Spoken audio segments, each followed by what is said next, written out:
नारी निर्यातना एवं ये जो दुष्कर्म बढ़ी बढ़ी चली सारा राज्य रे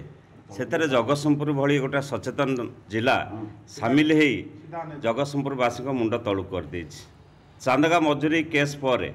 गणधर्षण केस पर तीर्तोलर जो काठगड़ पंचायत जो घटना घटी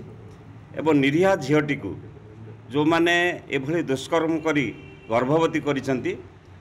एथिरे आज सारा जगतसिंहपुरवासी सारा राज्यवासी मर्माहत एवं एथिपाई आमर नेता नवीन बाबू निर्देश रे आमे आसीथिलु आमर पूर्वतन सांसद राजश्री मल्लिक एवं पारादीप पूर्वतन विधायक संबित बाबू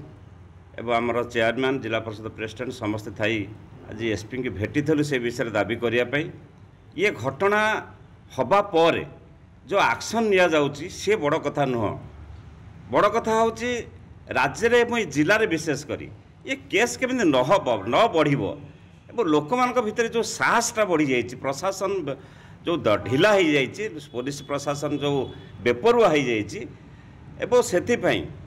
ये सरकार दायी एवं ये प्रशासन को क्रियाशील करा पड़ो लोक मान पाखे सचेतनता बढ़ाया पड़ो एवं ये केस केमी न हो आगामी दिन में से आम बेसी उद्विग्न एसपी सहित से विषय आलोचना कलु दोषी की तुरंत न्याय मिलिया दरकार ये जो दंड मिलवाई समस्त व्यवस्था करार प्रतिश्रुति एसपी तो देइछंती आमे सबुठ बेसी उद्विग्न जे झीटी निरीह झीटी केमती न्याय पाइब तार जेहेतु से अंतसत्ता अच्छी 6+7+ अच्छी से केमती सुरक्षित भाव में माँ एवं पिला सुरक्षित भाव में समय केमती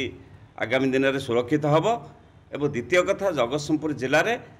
आउ ये केस केमती न बढ़िबो माँ मैंने केमती सुरक्षित रहिबे नारी समाज केमती सुरक्षित रहिबो सेथिपई प्रशासन सचेतन हबार अछि एवं लोक मान पाखे से विश्वास देवार अछि।